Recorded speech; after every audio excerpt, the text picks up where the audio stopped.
influencer yang baik tuh bukan yang joget-joget di TikTok, bukan yang hanya velocity gitu, tapi dia yang justru berani memanfaatkan suaranya untuk kebermanfaatan dan kemaslahatan banyak pihak. Kak, aku juga pernah dapat ancaman karena kan jujur aku juga cukup aktif mengkritik berbagai kebijakan yang mungkin saat ini belum ideal ya di masyarakat gitu. Kalian lu kerja nggak sih gitu? Beneran ditindakin nggak sih? Dan kalau kerja apakah formalitas atau tulus dari hati? Bikinannya Tuhan dan rakyat. Wih, sadis ini. Jadi kayak Go potes gak ngomong omong. Go potes gak ngomong omong. Go potes gak ngomong omong.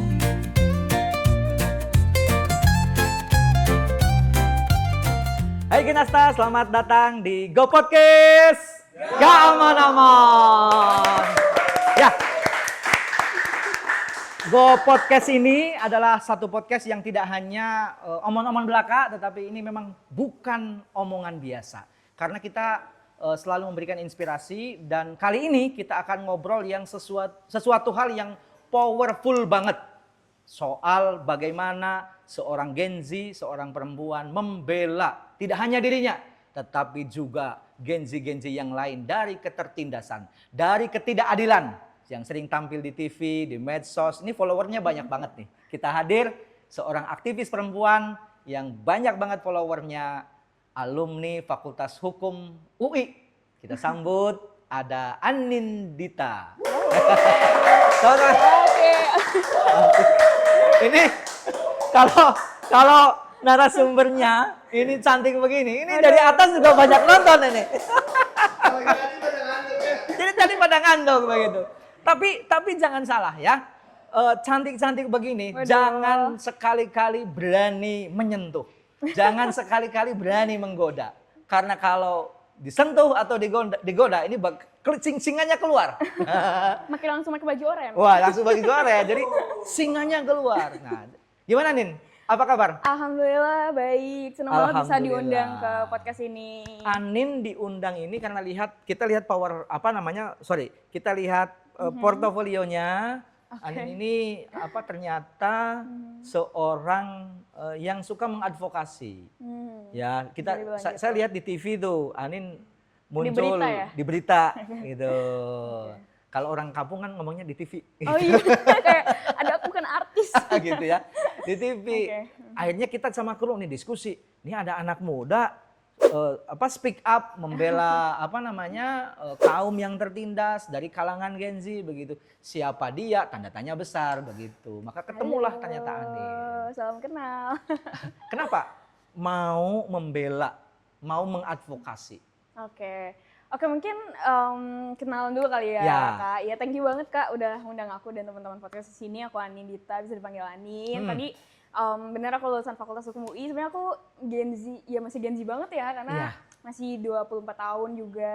Baru lulus sekitar 2 tahun yang lalu dari kampus dan kenapa sih semuda ini udah mau banyak mengadvokasikan berbagai isu, udah mau speak up, seberani itu gitu. Emang siapa backingannya Nin? Backingannya Tuhan dan rakyat. Wih, sadis ini. Jadi kayak Kirain yang membacking ini Jenderal Bintang 7 ini. waduh, enggak. Aku sebenarnya basically hanya mbak-mbak biasa yang punya kepedulian, punya empati, dan mungkin aku punya ngerasa keresahannya tuh berangkat dari aku ataupun lingkungan aku sendiri gitu. Jadi kalau ditanya, Nin kenapa sih kamu udah mau mengadvokasikan berbagai isu dan lain-lain? Simply karena aku melihat ada banyak, karena aku lulusan hukum juga jadi sebagai lulusan hukum tentu di sini kita selalu belajar keadilan, kita selalu belajar tentang bagaimana hukum yang ideal gitu ya. Aku berusaha sebagai lulusan yang baik mempraktekannya gitu. Dengan turun tangan langsung mengadvokasikan, juga menjembatani mungkin teman-teman yang kurang mendapatkan keadilan untuk bisa mendapatkan keadilan tersebut. Aku paham gitu, aku juga baru lulus, powerku juga tidak banyak gitu. Tapi satu yang aku punya, suara gitu. Gitu. Jadi ya aku percaya Vox Populi Vox Dei, suara rakyat adalah suara Tuhan gitu.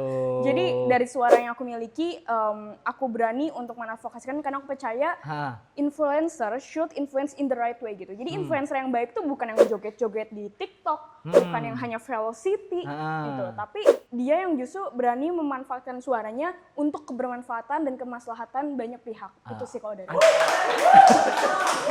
Ini terpesona semua ini. Terpesona semua. Ada narasumber pinter, cantik, ini terpesona semua ya. Tapi gini, ini secara Anin ini kan cewek ya.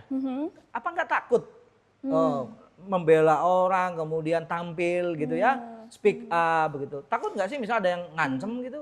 Kenapa takut kalau kita bener gitu? Oh. Aku selalu percaya, emang sih banyak banget yang bilang kayak, Nin, kok berani banget ya? Kok lu ngeviralin gak takut nanti di apa-apain dan lain-lain? Loh kenapa takut, kan bener gitu. Iya, Dan inilah upaya kita untuk memperjuangkan keadilan gitu. Karena tadi kita emang, ya what do you expect ke silop Indonesia guys? What do you expect sama keadilan Indonesia yang masih sangat belum merata dan lain-lain. Jadi ya yang kita punya hanya suara, ya itu yang aku manfaatkan. Tapi kalau ditanya pernah nggak sih Nin dapat kayak ancaman atau kayak rasa-rasa ketakutan? Ya tentu aku manusia biasa, aku maksudnya nggak peduli itu tetap lah gitu. Apalagi kadang kan aku mengintervensi ya, masuk kepada kepentingan pihak yang mungkin bukan aku sendiri yang terlibat dalam kasusnya dan lain-lain gitu. Sebagai gambaran mungkin ya kalau teman-teman belum tahu, kemarin aku mengadvokasikan kasus penganiayaan anak atau bayi di daycare Depok gitu. Kalau kakak pernah dengar gitu ya. Jadi ada daycare di situ dan ownernya itu melakukan penganiayaan. Padahal ownernya sendiri merupakan influencer anak. Influencer anak tapi melakukan penganiayaan anak bayi 1 tahun diinjek gitu ya. Terus kayak anak umur sekitar 3 tahun pakai gunting wah pokoknya nggak adil lah gitu. Dan saat itu ketika orang tuanya misalnya hanya membawa kasusnya secara konvensional gitu ya, secara hukum konvensional yang melapor dan lain, apakah akan ditindak gitu. Mungkin sebelumnya kita sama-sama paham ada yang namanya kalau dalam hukum tuh asas equality before the law gitu. Dimana semua sama di hadapan hukum. Betul. Tapi in this era gitu, apakah asas itu tetap berlaku? Iya. Kayaknya asas yang berlaku tuh ada yang baru kalau di Gen Z sekarang. Asas no viral no justice. Weh, gitu. kalau tidak viral gak dapat keadilan. Tidak dapat gitu. keadilan. Jadi balik lagi kita harus memanfaatkan suara kita untuk bisa bersuara gitu. Dan dari situ justru akhirnya yang biasanya mungkin kita larinya ke kepolisian atau kita larinya ke praktisi hukum yang lain dan lain-lain, sekarang orang-orang larinya ke influencer memang untuk mendapatkan keadilan. Dan nggak banyak loh influencer yang mau gitu. Dan aku sadar berisiko ya, beresiko Kak, mulai dari brand deals yang mungkin menurun dan itu impact-nya memang terjadi pada aku. Tapi aku mikir uang itu nggak segalanya gitu. Tapi kalau misalnya aku bisa bantu orang itu jauh lebih membahagiakan buat aku dan aku seneng gitu. Dan aku emang gemes Kak kalau ngeliat orang tuh nggak dapet keadilan, gemes banget. Terus kayak gimana ya cara ngelawan si silop-silop itu. Dan gitu ya? Sorry ini aku bukannya hanya merujuk ke satu lembaga ya, tapi maksud aku emang si oknum ini yang paling sering sulit gitu ya menindak gitu Kak. Jadi aku merasa memang gimana agar mereka bekerja gitu ya, harus viral dulu dan ini upaya yang bisa aku lakukan. Dengar-dengar terakhir menjarain orang kan ini. Iya gitu, yang kasus tadi sih Kak gitu, karena ya dia seorang influencer anak lalu dia melakukan penganiayaan tentu ya nggak bisa diem kan. Dan ya dan kemarin cukup cepat untungnya penanganannya ketika kita speak up viral tuh se-Indo gitu ya, langsung ditindak langsung ditangkap, langsung dipenjarain lah gitu. Ini guys, makanya aku ini untuk episode ini sangat berhati-hati karena takut dipenjarain. Kemarin juga sempat aku ini juga sering terjadi Kak di ketika kita berbicara isu perempuan erat kaitannya sama kekerasan seksual kan.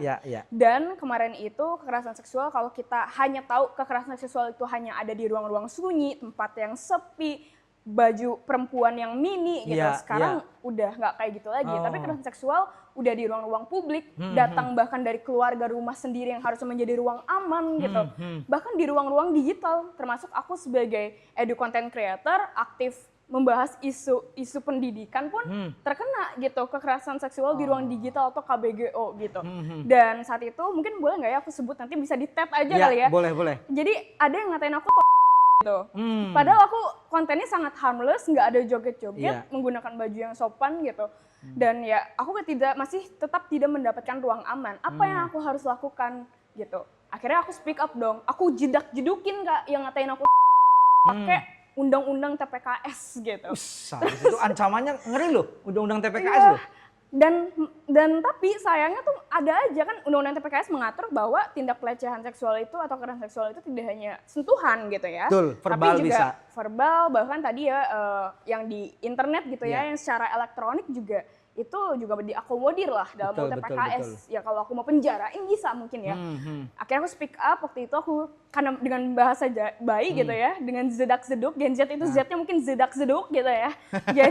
jadi aku coba viralin, mukanya aku screenshot gitu ya, nih pelaku gitu. Terus aku masukin pasal, aku suruh dia klarifikasi minta maaf gitu. Kalau enggak aku bawa ke jalur hukum kalau gituin.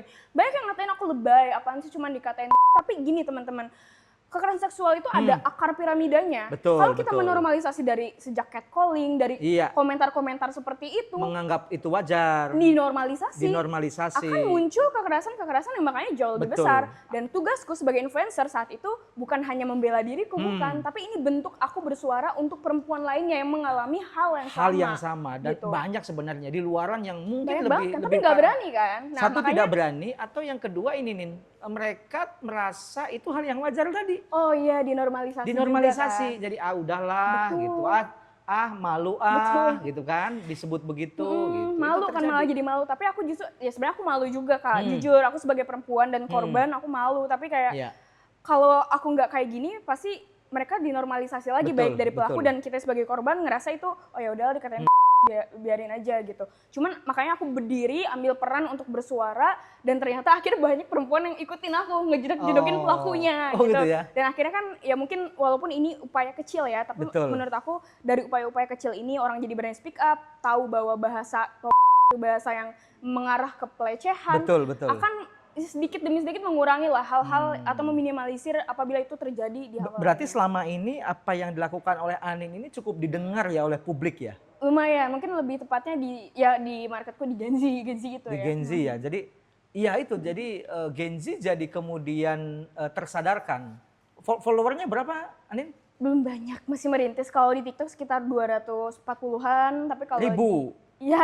Waduh.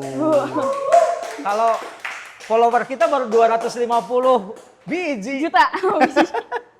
Oh gitu ya? 250 kalau dikumpulin banyak loh Kak. Banyak Jadi ya? Tapi still bis. human right, it's okay. Oh gitu. Nah, apa yang membedakan gerakan perempuan hari ini yang dilakukan oleh Anin dan kawan-kawan yang notabene Gen Z dengan gerakan perempuan yang Masa lampau. lampau begitu? Oke. Sebenarnya tidak ada yang siapa yang lebih baik atau nggak lebih baik, karena kan kita beda zaman juga Ya, ya Kak ya. gitu. Dan tentu dengan sekarang kita masuk ke dalam era disrupsi teknologi, Ya. transformasi digital, Betul. perubahan zaman udah luar biasa banget gitu ya. Jadi menurut aku perbedaan yang paling sangat terlihat adalah dari sisi digitalisasinya gitu. Kalau dulu mungkin saluran-salurannya ya, kanalnya ya. betul. Kadang ngerasa nggak sih kayaknya kalau zaman dulu pelecehan seksual nggak ada deh, bukan nggak ada, tapi mungkin nggak terlalu terdengar. Betul, Karena betul. medianya yang jarang, dan mungkin budaya patriarki juga dulu belum terlalu teredukasi Betul. gitu ya, terlalu terinternalisasi di pemahaman kita. Tapi di era saat ini udah sangat-sangat besar sekali ya pemahaman Betul. orang-orang tentang feminisme, terus juga patriarki, lalu juga tentang pelecehan seksual, bahkan dari yang akar-akarnya gitu, yang kecil-kecil, catcalling. Jadi kalau misalnya dulu, mungkin pelecehan seksual itu dikatakan benar-benar perkosaan atau ruda Betul. paksa. Kalau sekarang tuh bahkan ya tadi catcalling, komentar-komentar seperti itu udah termasuk ke pelecehan juga gitu. Jadi kayak udah mulai aware. Nah jadi mungkin kalau gerakan-gerakan perempuan yang membedakan dari sisi kalau sekarang kita mengandalkan dari speak up-nya di media sosial. Jadi tadi no viral no justice, kalau misalnya ngelihat kan dikit-dikit banyak banget isu yang naik tuh dari gerakan masyarakat secara organik kan gitu. Jadi ya memang menurut aku perbedaannya dari situ. Mungkin kalau dari zaman dulu memang upaya perlawanannya bisa langsung, mungkin secara langsung atau diplomasi dan lain-lain gitu. Nah tantangannya apa nih yang dihadapi Anin nih dalam berjuang untuk keadilan perempuan hari ini? Sebenarnya ini juga aku ngerasa tadi ya, aku selalu berbicara bahwa suara kita penting penting gitu. Tapi kadang emang orang yang mendengarnya suara yang mana nih gitu. Betul. Tetap aja nggak semua suara loh Nin penting, walaupun sekarang sistem algoritma tuh beda sama dulu. Kalau dulu kan emang spesifik melihat figurnya, kalau sekarang kan ada FYP. Jadi kayak as long as konteks lu bagus, as long as kayak substansi flow bagus pasti naik gitu isunya gitu. Banyak kan makanya, tapi memang tetap perlu nih peran-peran karena memang ada sedikit ketimpangan juga, kayak influencer tuh didengar banget, sedangkan orang-orang koar-koar itu lebih didengar ya dari pakar gitu ya. Cuman jadi kayak tetap harus ada peran influencer gitu yang membantu mereka yang suaranya masih belum didengar, istilahnya voicing the voiceless lah gitu. Cuman kalau ditanya tadi kan apa tantangannya buat aku pribadi kali ya, kalau buat aku pribadi as Gen Z tadi karena aku masih muda kali ya Kak, jadi kayak sedang aku berhadapan sama orang-orang yang senior dan itu yang jadi lawan, bahkan misalnya kayak kemarin bisa aku bilang dalam kasus daycare itu aku berhadapan dengan dia keluarganya mantan anggota DPR kalau nggak salah gitu, jadi kayak pasti tentu ada power-power tertentu yang mereka miliki, sedangkan yang aku punya hanya suara itu gitu ya, dan mungkin pemahaman aku di bidang hukum itu gitu. Jadi kayak tantangannya dari sisi mungkin sering di underestimate, terlalu muda, terlalu belum masih dangkal lah mungkin ilmunya. Ini gitu. Bocil nih Bocil gitu. Ngapain bisa lagi? apa sih? Dia mah influencer doang gitu. Itu sering banget sih Kak, jadi dikerdilkan kali ya suaranya gitu. Lalu kalau hal lainnya apa ya, sebenarnya lebih ke resiko-resiko aja sih Kak. Aku juga pernah dapat ancaman karena kan jujur aku juga cukup aktif mengkritik berbagai kebijakan yang mungkin saat ini belum ideal ya di masyarakat gitu. Aku aktif banget bersuara mengenai itu, juga sering tidak terlepas ada komentar-komentar yang mungkin ada nggak sih Nin, ancaman ada gitu, ada yang entah buzzer atau apa ya, tapi kayak ada lah yang ngapain sih lo, tahu apa sih gitu-gitu, dan bahkan yang benar-benar diserbu gitu sama beberapa akun buat ngerujak gitu ya, padahal sebenarnya yang aku sampaikan juga cukup objektif gitu untuk mengkritisasi hal tersebut. Nah yang Anin apa ya dalam bergaul berjejaring begitu, sebenarnya isu-isu feminisme di kalangan Gen Z ini sudah merata atau belum sih? Oke, sebenarnya kalau ngomongin isu feminisme gini ya Kak, kadang tuh yang selalu sekarang tuh lagi rame juga, kemarin tahu nggak sih Kak yang selain donatur dilarang ngatur gitu. Oh gitu ya. Itu lagi rame banget kan. Nah cuman jadinya tuh ada yang membawa juga ke kaitan feminisme, kayak feminis sekarang tuh cewek-ceweknya gini gitu ya, cewek-ceweknya ingin lebih di atas dari laki-laki, wanita-wanita tegas ini ingin menindas gitu ya. Nah sebenarnya tapi feminisme yang beneran feminis itu menurut aku bukan tentang siapa di atas siapa di bawah atau perempuan ingin mendominasi laki-laki gitu. Ketika kita berbicara isu feminisme atau isu perempuan gitu, apa sih yang sebenarnya diperjuangkan? Tadi yang diperjuangkan kesetaraan, equality. Tapi sebenarnya ada yang jauh lebih dari equality loh Kak, namanya equity gitu. Ekuitas gitu. Kalau dulu contoh kesetaraan ya Kak, misal kayak Kak Eva deh, Kak Eva fotografer di sini, ya videografer di sini, kayak misalnya apakah posisi videografer untuk perempuan dan laki-laki itu terbuka? Jawabannya ya, terbuka. Pertanyaannya, ada berapa Kak tadi jumlahnya? Ada 12 laki-laki dan hanya 2 perempuan yang menjadi videografer. Berarti kan ini masih ada ketimpangan gitu ya. Bahwa memang kalau secara posisi sudah terbuka, tapi kan secara kayak representasi itu masih kurang banget gitu. Nah, kenapa kurang? Ya karena untuk bisa perempuan memperjuangkan posisi tersebut tidak mudah. Jadi equalitas itu bagaimana perempuan tuh bisa mencapai hal tersebutnya. Jadi kita udah sedikit shifting nih, bergeser, selain ngomongin kesetaraan, ngomonginnya equity. Mungkin kalau kesetaraan masih diperjuangkan di daerah-daerah yang jauh lebih terpelosok dan lain-lain, 3T. Tapi kalau yang mungkin sekarang, yang apalagi di Jabodetabek gitu-gitu, kita memperjuangkannya gimana sih kendaraan perempuan untuk menstimulus kita bisa benar-benar mendapatkan posisi itu. Sama lah kayak posisi manajer dan lain-lain, C-level. Atau bahkan representasi perempuan di ruang-ruang politik atau publik yang sekarang makanya bahkan diregularisasi 30% ya Kak, 30% dan itu pun masih belum kena gitu. Jadi kayak seakan-akan perempuan itu afirmasi gitu, tapi ya memang itulah problematika yang hadir saat ini. Sehingga tadi gitu ya, kalau ditanya ngomongin feminisme, kenapa sih perempuan itu kayak contohnya ada gerbang khusus KRL, kenapa ada afirmasi 30% dalam undang-undang untuk keterwakilan legislasi, dan lain-lain. Kenapa sebegitu privilege? No, it's not talking about privilege gitu.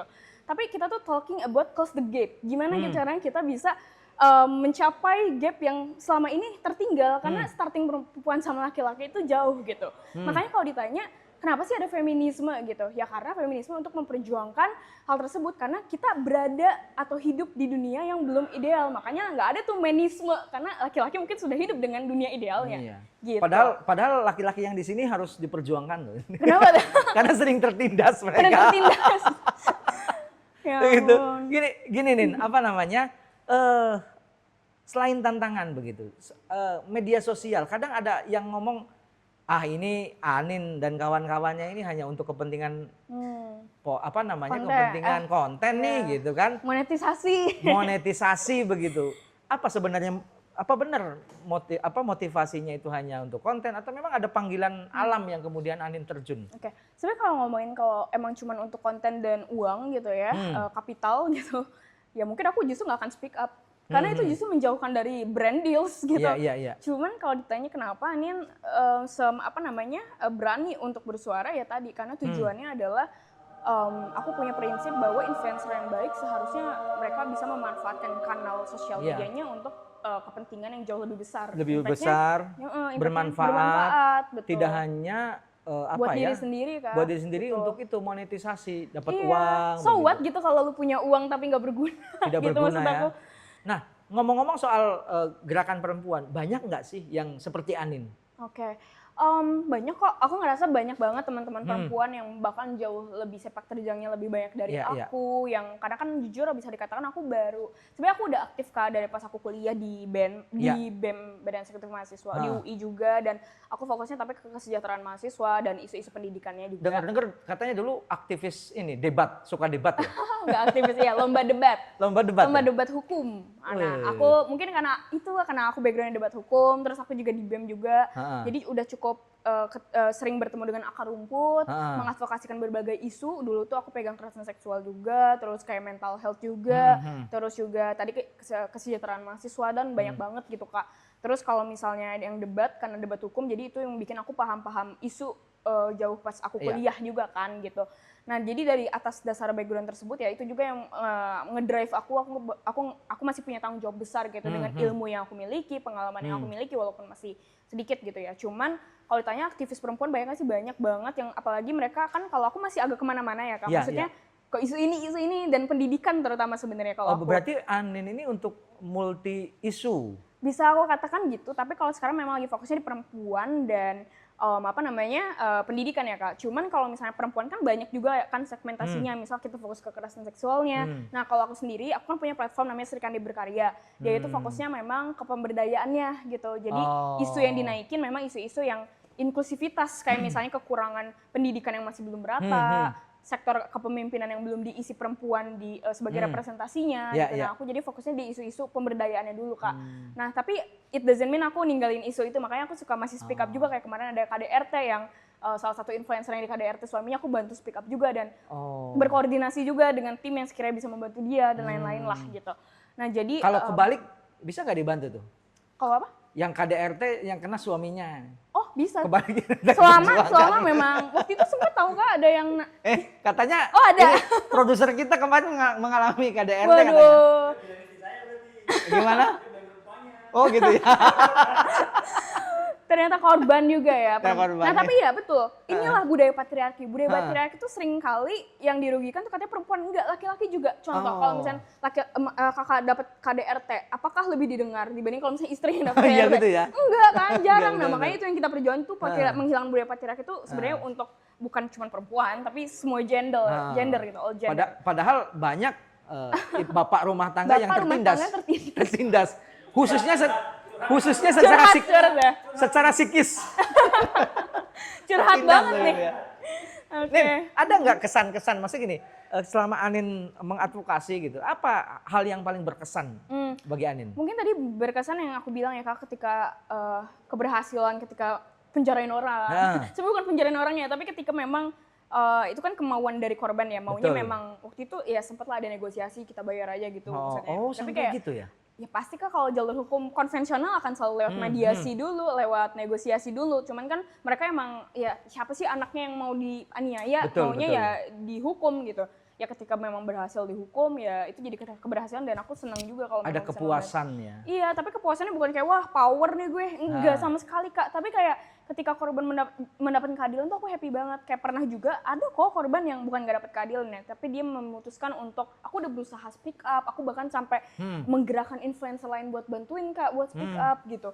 Tapi tetap gak nemu dia, maksudnya sebenarnya kan dengan isunya naik itu udah harusnya keberhasilan ya Kak. Tapi dia tuh emang pengen pelaku pembunuh ayahnya tuh ditangkap saat itu. Kayak jujur waktu itu kayak kita sampai sekarang belum menemukan gitu pelakunya gitu. Itu jadi kesedihan juga sih buat aku. Terus berbagai isu yang aku advokasikan juga Gak semuanya lah 100% berhasil, tapi sebenarnya kalau naik ya naik memang isunya gitu sih. Nah, Anin ini dalam mengadvokasi berjalan sendiri atau ada teman, partner atau ada komunitas yang Oke. ikut berjuang? Sebenarnya kan aku backgroundnya FHUI tadi punya senior-seniornya Kak. Nah jadi kalau untuk secara hukumnya, lawyer-lawyernya mungkin aku koordinasi sama seniorku. Karena kebetulan aku belum ambil lawyering, belum advokat juga, belum usianya 25 juga belum gitu. Dan emang fokusnya memang sekarang kan di bidang yang sekarang. Wah, gitu. advokat itu harus 25? Oh iya, cuman sebenarnya kalau ngambil PKPA profesinya boleh sih. Cuman aku belum karena lagi fokus di bidang yang lain gitu. Insya Allah mungkin akan dilanjutkan. Ada cita-cita ke sana? Tetap ada, tapi memang kalau ngelihat sejauh ini ya Kak, aku tuh mau, tapi memang fokusnya ke advokasinya yang tadi tetap di perempuan dan anak aja kali ya, bukan untuk dimonetisasi banget, tapi untuk tujuannya membantu gitu. Jadi ilmunya tetap kepake gitu. Itu niat baiknya, cuman kan sekarang memang lagi difokus di karir yang kreator ini kan. Keluarga mendukung ya? Bebas, mendukung aja gitu yang penting. Tapi mama suka takut sih. Iya, biasanya kan yang yang khawatir itu orang tua tuh. Iya, orang tua aku sih yang takut apalagi sih. anak Perempuannya, perempuannya kemudian membela, takut sih. kan ada ancaman-ancaman itu. Iya, takut banget Itu gimana mereka. itu? Pesan ibu gimana?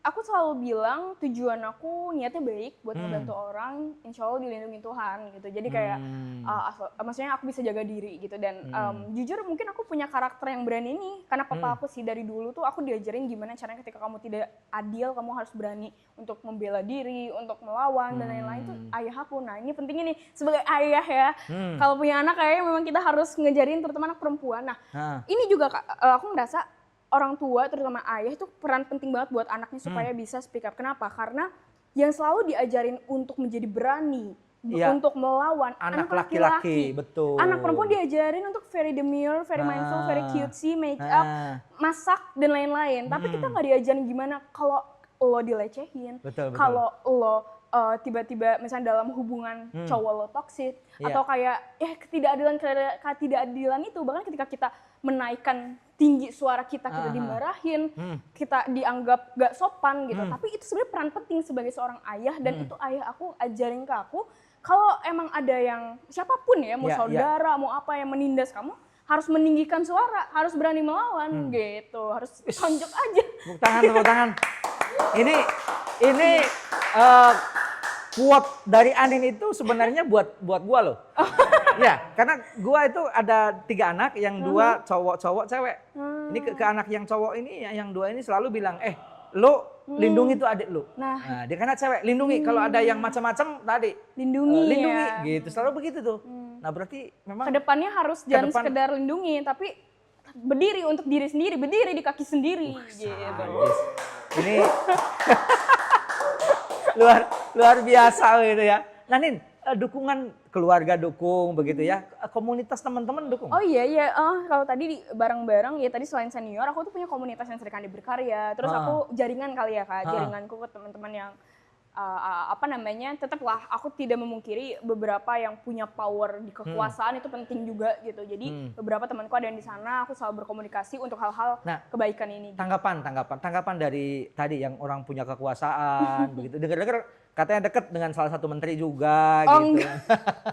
Itu tanggapannya gimana? Ada gerakan perempuan dari Gen Z ini? Oke, sebenarnya kalau kalau kedekatan dengan yang berkuasa dan lain-lain mungkin bukan secara dekat personal ataupun hal yang berkaitan sama ke situ ya, tapi memang ada jaringan atau akses ke situ yang dimana mungkin ketika ada sesuatu hal yang contoh ya Kak, PPA misalnya, Kementerian PPA gitu, tentu aku tetap butuh berkoordinasi dan berkolaborasi dong gitu ya, karena kan posisinya ketika aku mengadvokasikan isu kayak penganiayaan anak kemarin atau perempuan, aku langsung lapor loh ke tim ke sana gitu. Jadi nggak cuma di depan Kak, aku berusaha mengadvokasikan tuh sampai ke belakang dan tentu orang yang punya power untuk turun tangan langsung.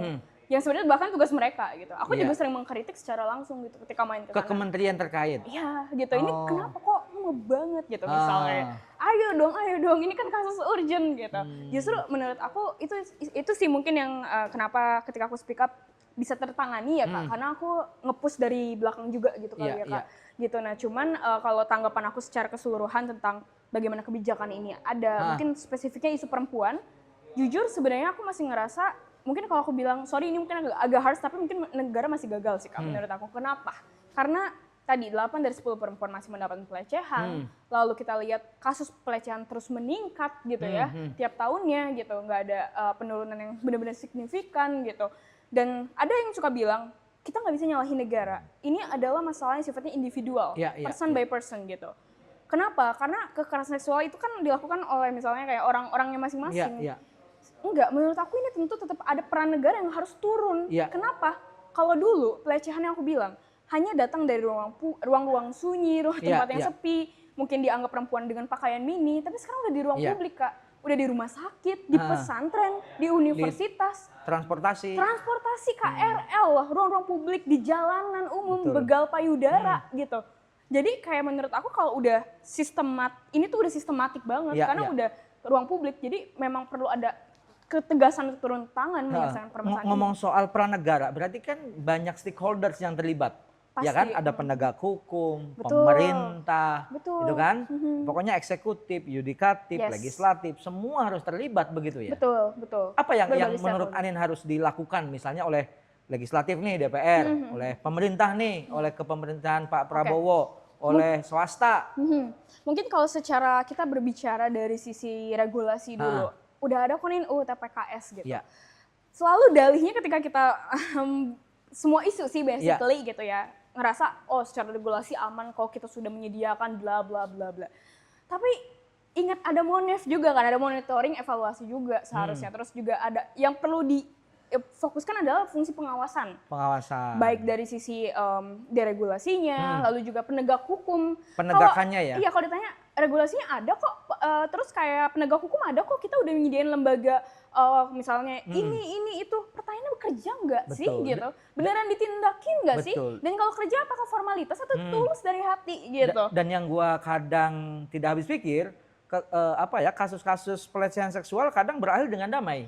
Damai itu enggak banget. Sebenarnya kalau damai emang karena maunya korban, nggak apa-apa. Karena kita harus berperspektif korban. Dalam KS tuh kita tuh sering lupa dalam pemulihan korban. Kita hanya fokusnya bagaimana pelaku itu dihukum dan lain-lain. Sebenarnya ada korban yang memang udah deh nggak usah ya it's okay gitu. Tapi banyak yang berakhir damai karena tadi dibayar atau kayak dimediasi atau bahkan penegak hukumnya nggak kerja. Kayak kasus yang terakhir tuh bener nggak yang dia dapat pelecehan dari keluarganya, terus atau dari siapa, terus akhirnya dia lapor ke polisi, penegak hukum, malah diperkosa lagi, diruda paksa lagi.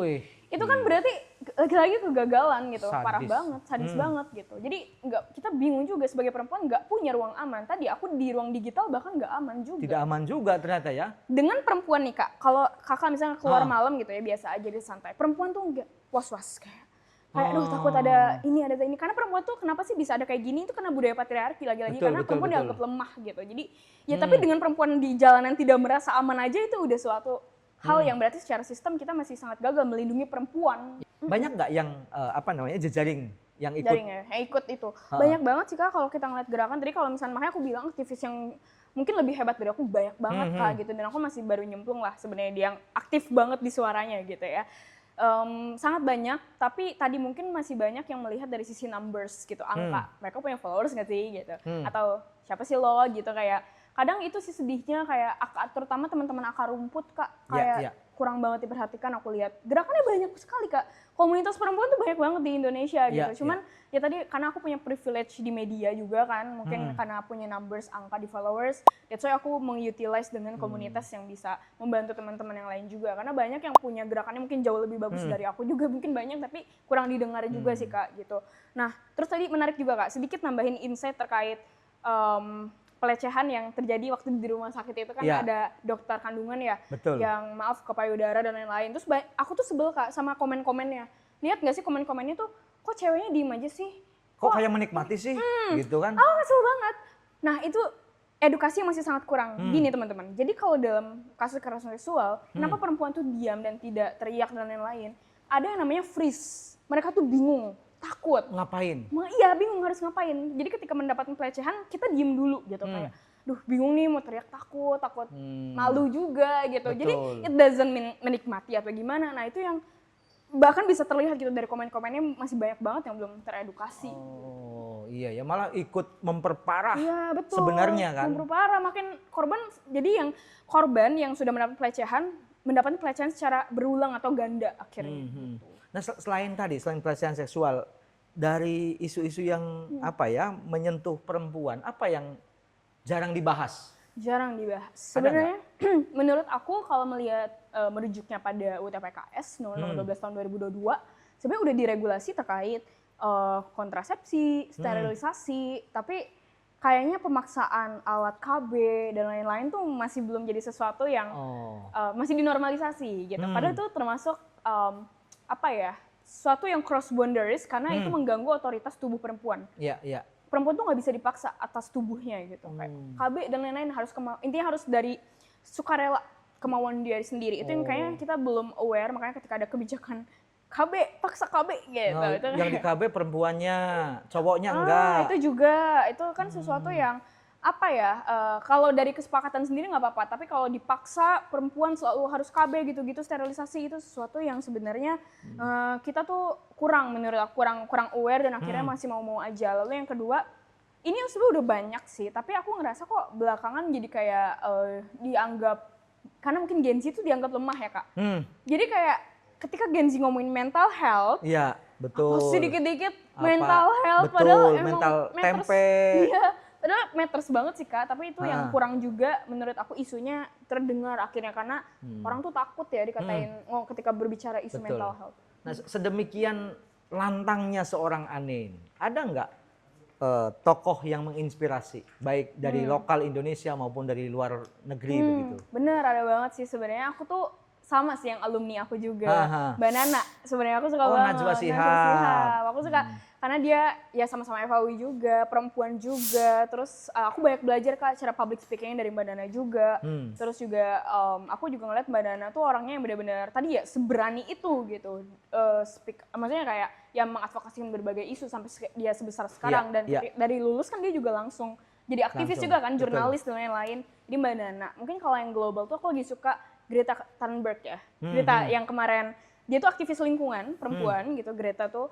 Dan kemarin dia lagi rame lagi, naik lagi karena dia lagi bersuara tentang isu Palestine.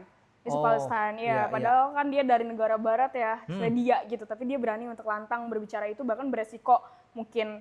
Dia jadi melintas ke wilayah laut blokade Israel saat itu. Jadi berani banget ya, karena kan taruhannya mungkin nyawa gitu ya. Betul. Jadi kayak mereka-mereka yang menurut aku memang cukup tulus dalam membantu ketimpangan yang terjadi dalam masyarakat dan emang tujuannya memanfaatkan suara mereka dengan sangat baik. Jadi Itu aku yang berarti look up yang menginspirasi ya? sejauh ini iya gitu. Sebelumnya ada cita-cita waktu kecil?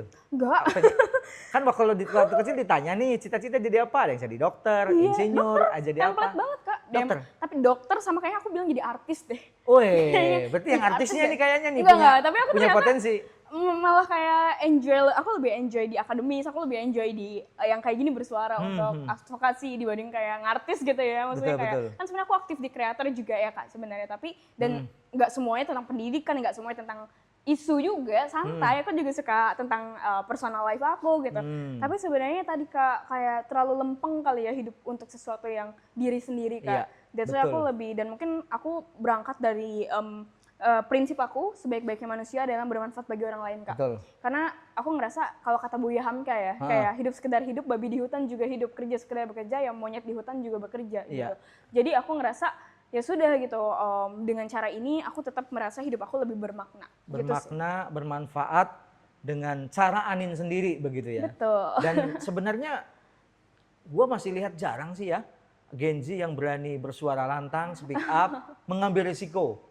Itu yang gua salut banget sama Anin. Nah, ada nggak mungkin ajakan atau pesan kepada sesama Gen Z biar memiliki gerakan atau spirit yang sama? Yes. Oke, sebenarnya kalau dari aku ngerasa buat teman-teman Gen Z di sini, ingat suara kalian itu berharga. Jadi nggak harus nunggu sempurna untuk berbicara atau bersuara gitu. Ingat, menurut aku kayak kalau yang kita punya saat ini sebagai anak muda hanyalah suara, ya tadi Vox Populi Vox Dei, suara rakyat adalah suara Tuhan. Tenang aja, nggak usah takut resiko yang diambil karena backupan kita langsung Tuhan. Itu aja dari aku, jadi semangat untuk bersuara semuanya. Wih, tepuk tangan. Luar biasa. Dan Anin, ini kita ada oleh-oleh dari udah ini. Gen Asta yang Yeay, kebetulan kita oke. punya kartunis handal dari Wow. Go Podcast. Mana dong? Ini jangan terlalu lambat. Aha. Lucu banget. Ini hadiah buat Anin. Oh my God. Ini hadiahnya nih. lucu banget, Disetting guys. dong. Oh ini jadi inget yang waktu aku press conference Oh ya. gitu ya, Mas Anwar ya. Iya, oh my god, thank you. Kita sesuaikan sih sebenarnya. Bagus banget, thank you ya.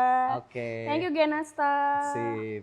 Ya Genasta, itu tadi obrolan kita dengan Anin, aktivis perempuan dari Gen Z yang luar biasa. Semangatnya, intelektualnya, apa yang dia lakukan bukan sekedar omon-omon. Jadi seperti nama podcast ini, Ga Omon-Omon. Maka buat kalian yang punya semangat yang sama, ayo gabung nih. Anin sudah bergerak, maka kalian pun harus bergerak untuk perjuangan Gen Z yang lebih baik, yang lebih merdeka. Karena ternyata perjuangan itu harus dilakukan, bukan sekedar dibicarakan.